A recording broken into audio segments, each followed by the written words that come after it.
여러분, 주님의 은혜와 평강이 오늘 하루도 여러분의 삶 가운데 가득하기를 축복합니다. 오늘 본문은 욥기 28장입니다.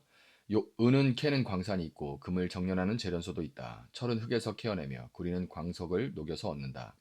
광부들은 땅속을 깊이 파고 들어가서 땅속이 아무리 캄캄해도 그 캄캄한 구석구석에서 광석을 캐어낸다. 사람이 사는 곳에서 멀리 떨어진 곳, 사람의 발이 가 닿지 않는 곳에 사람들은 갱도를 판다.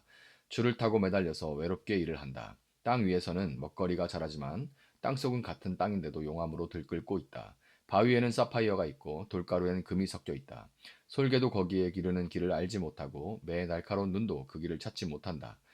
겁없는 맹수도 거기에 발을 들여놓는 일이 없고 무서운 사자도 그것을 밟아본 적이 없다. 사람은 굳은 바위를 깨고 산은 그 밑뿌리까지 파들어간다. 바위의 굴을 뚫어서 각종 진귀한 보물을 찾아낸다. 강의 근원을 찾아내고 땅에 감추어진 온갖 보화를 들추어낸다. 그러나 지혜는 어디에서 얻으며 슬기가 있는 곳은 어디인가? 지혜는 사람에게서 발견되는 것이 아니다. 사람은 어느 누구도 지혜의 참 가치를 알지 못한다. 깊은 바다도 나는 지혜를 감추어 놓지 않았다 하고 말한다. 넓은 바다도 나는 지혜를 감추어 놓지 않았다 하고 말한다. 지혜는 금을 주고 살 수 없고 은으로도 그 값을 치를 수 없다. 지혜는 오빌의 금이나 값진 루비나 사파이어로도 그 값을 치를 수 없다. 지혜는 금보다 값진 것, 금잔이나 값진 유리잔보다 더 값진 것이다. 지혜의 값은 산호보다 수정보다 비싸다. 지혜를 얻는 것은 진주를 가진 것보다 값지다. 에티오피아의 토파즈로도 지혜와 비교할 수 없고 정금으로도 지혜의 값을 치를 수 없다. 그렇다면 지혜는 어디에서 오며 슬기가 있는 곳은 어디인가? 모든 생물의 눈에 숨겨져 있고 공중의 새에게도 감추어져 있다. 멸망의 구덩이와 죽음도 지혜를 두고 이르기를 지혜라는 것이 있다는 말은 다만 소문으로만 들었을 뿐이다 하고 말한다. 그러나 하나님은 지혜가 있는 곳에 이르는 길을 아신다. 그분만이 지혜가 있는 곳을 아신다. 오직 그분만이 땅끝까지 살피실 수 있으며 하늘 아래에 있는 모든 것을 보실 수 있다.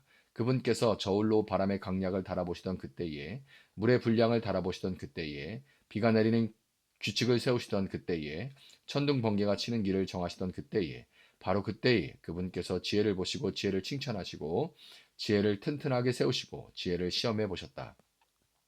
그런 다음에 하나님은 사람에게 말씀하셨다. 주님을 경외하는 것이 지혜요 악을 멀리하는 것이 슬기다. 아멘. 자, 욥기를 시작할 때 제가 욥기는 영화 시나리오나 연극의 대본과 흡사하다 이렇게 말씀을 드렸는데요. 욥기 28장은 연극의 중간에 이제 암전된 그 막간이라고 할 수가 있습니다. 전반부의 3회에 걸친 논쟁과 이어지는 이 3회에 걸친 욥의 연설의 전환점을 이루고 있어요. 그러니까 전반에 3번 논쟁하고 이후에 또 연설을 3번 하게 되는데 그 전환점에 해당하는 곳이 오늘 본문 28장이 바로 막간, 그 전환점이 되는 막간입니다. 오늘 본문은 일종의 지혜 찬가에 해당하는데요. 욥은 모든 지혜가 결국 하나님께 귀속된다고 천명함으로써 친구들이 내세우는 그 지혜의 허상을 반박함과 아울러 참 지혜의 근원이신 하나님만이 자기의 문제를 해결할 수 있다라는 그의 믿음을 드러냅니다. 그렇다면 욥기의 저자인 욥기의 저자가 막간인 28장 지혜 찬가를 통해 드러내고자 하는 주제는 무엇일까요? 이 장이 굉장히 중요해요. 왜냐하면 쭉 그 연극 혹은 영화를 보다가 중간에 다시 이 영화나 연극의 주제가 뭐였지, 목적이 뭐였지를 다시 확인하는 그런 단계이기 때문에 그렇죠. 욥기의 저자는 두 가지 질문을 갖고 글을 이어가는데 첫 번째는 그동안 제가 몇 차례 언급드렸던 것처럼 피조물이 지어진 이 피조물인 인간이 아무런 조건 없이도 하나님을 신뢰하고 순종할 수 있는가? 이게 이제 하나님하고 사탄하고 같이 이제 논쟁하는 가운데 욥이 그 실험 대상이 됐잖아요. 그래서 아무런 조건 없이도 하나님을 피조물이 사랑할 수 있는가? 순종할 수 있는가? 이거 두 번째 질문은 피조물인 인간이 자신의 지혜와 의의 한계를 인정하고 창조주 하나님의 권능과 영광과 지혜의 신비에 대해서 신뢰하고 순종할 수 있는가? 그분이 나보다 더 지혜롭다. 그분이 나보다 더 뛰어나다라는 것을 인정하고 순종할 수 있는가? 그것을 신뢰할 수 있는가? 아니면 인간은 자신의 한계에 만족하지 못하고 인정하고 만족하지 못하고 창조주의 지혜인 이 고난의 신비를 낱낱이 이해하고 파악해야만 직성이 풀리는가? 그 어려움과 그런 불합리의 모든 원인을, 이유를 다 완전히 소상히 파악해야만 직성이 풀리는가? 아니면 그가 나보다 뛰어나다, 지혜롭다라고 인정하고 그 신비에 대해서 순종하고 신뢰할 수 있는가? 요 두 질문을 놓고 욥은, 욥기의 저자는 이 글을 써 내려가고 있는 거예요.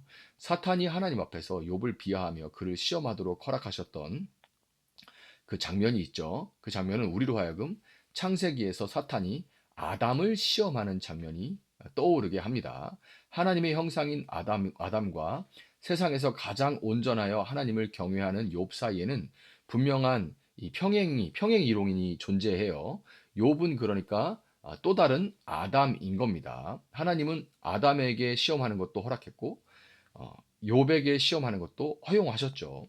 창세기에서 하나님이 악을 일소하지 않고 한 번에 제거해 버리지 않고 허용하신 것은 인간의 자유의지를 보장하기 위함이었고, 마찬가지로 욥기에서도 하나님은 욥을 시험하겠다는 사탄을 제어하지 않고 고난을 허용하셨습니다.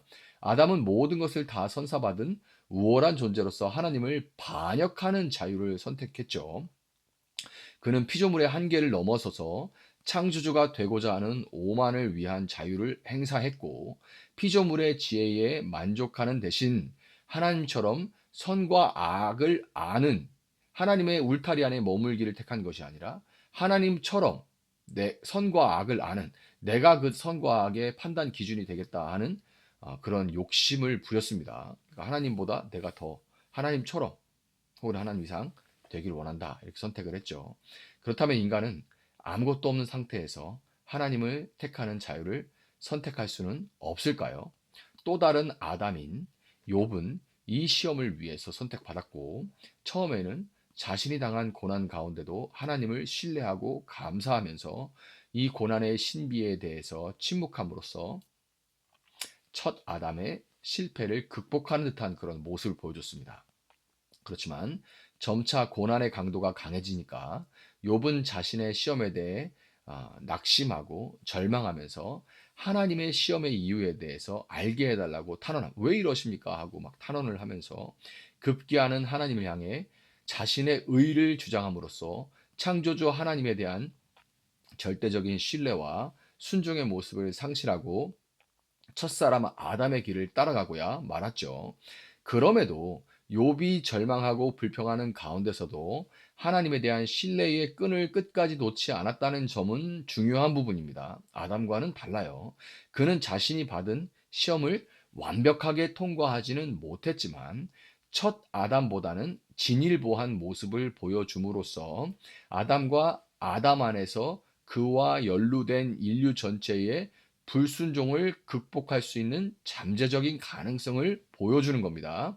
이로써 욥은 진정한 구원자 예수 그리스도를 위한 예표, 그 예고편이 되는 것이고, 욥기는 구약과 신약을 연결하는 역할을 감당하는 거예요. 우리야 지금 예수님을 이미 알고 있기 때문에 예수님만이 아담의 그 연약함을, 인간의 이 한계를 극복할 수 있는 유일한 분이시구나라고 우리가 그냥 저항 없이 받아들이지만, 그러나 구약 세계에 머무는 사람들은 욥이라는 이 징검다리를 통해서 이제 오실 메시아를 바라보며 메시아는 이런 모습으로 이런 부족한 모습까지 다 더 극복한 온전한 모습이어야겠구나라는 이 중간 단계로서의 모델로서의 욥의 역할이 있는 거예요.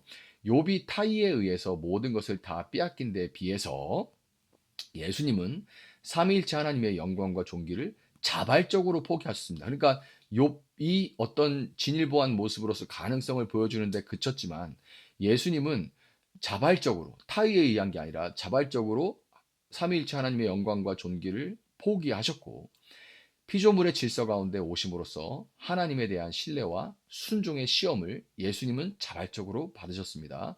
욥도 예수님도 하나님과의 단절을 경험하고 끝까지 하나님을 붙들기는 했지만, 욥이 불평하고 항의했던 데에 비해서 예수님은 십자가 고난 가운데도 도살자에게 잡힌 양처럼, 털 깎이는 양처럼 일체 아무 소리도 내지 않으시고 불평하지 않으시고 시험을 묵묵히 받아내셨습니다. 자유로운 의지로 둘째 아담이신 예수는 그렇게 하시길 선택하셨던 거예요. 창세기부터 욥기까지 그토록 바라고 기다리던 예수님은 이와 같이 첫사람 아담의 실패를 극복해 내셨습니다. 결국 하나님은 창조주라는 우월적인 지위를 앞세워서 강압적으로 악과 고난을 일소해버리기보다는 예수 그리스도를 통해 자신이 직접 악의 희생자가 되시는 방법으로 악을 이김으로써 구원을 완성하셨던 것입니다. 참혹한 고난 가운데도 하나님을 전적으로 신뢰하고 순종하는 예수님의 모습이야말로 모든 피조물의 참 본분을 보여주고 있는 거예요. 우리는 욥의 모습조차도 따라가기가 벅찬 그런 존재들이죠. 그렇지만 우리는 오신 예수님을 믿음으로, 또한 다시 오실 예수님을 성령 안에서 소망함으로써 예수님의 모습을 닮아갈 수 있는 존재들로, 새로운 피조물로 거듭나게 됐습니다.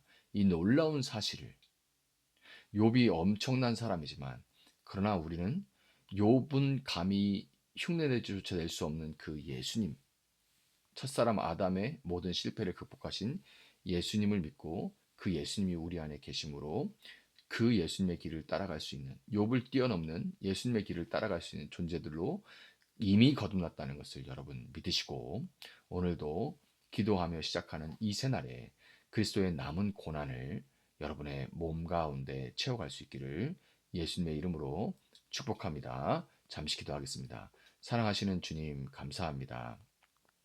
욥은 성경의 중간에 위치하고 있고 첫사람 아담의 처참한 그 실패를 욥은 어느 정도 극복하는 것처럼 보였지만, 그러나 그도 역시 인간의 한계를 가지고 있었고 오직 자발적으로 시험을 당하셨지만 그 시험을 이겨내시고 끝까지 하나님을 신뢰하며 그 입술로 불평하지 않으시고 끝까지 하나님만을 붙들었던 그 예수 그리스도, 둘째 아담이신 예수 그리스도로 인하여서 그분을 믿는 모든 우리는 그분 안에서 욥의 수준을 뛰어넘고 이제는 온전한 하나님을 따라갈 수 있는 하나님의 백성으로, 자녀로 변화되었음을 우리가 믿습니다. 고난 가운데 이유를 알 수 없음에도 불구하고, 알 수 없는 고난 가운데도 우리는 예수 그리스도의 그 십자가, 예수 그리스도가 우리 안에 계심으로써 우리가 그 예수의 십자가를 붙들고 하나님이 끝까지 우리를 이토록 사랑하신다는 것을 믿고 나아갈 수 있도록 주님 도와주시고, 그 가운데서 하나님이 알 수 없는, 이유를 알 수 없는 고난이라는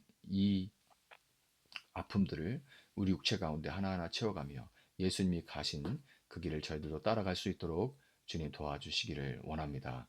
여러 가지 어려운 일들이 이미 있고 산적해 있고 또 앞으로 닥쳐올 것이지만, 그러나 우리 안에 있는 예수로 인하여서 또 우리를 깨우치시는 성령으로 인하여서 우리는 끝까지 하나님을 신뢰하며 우리 입술 가운데 그저 감사함으로, 그저 축복함으로, 그저 찬양함으로 이 길 끝까지 걸어갈 수 있도록 우리를 붙들어 주시기를 원합니다. 감사하며 예수님의 이름으로 기도합니다.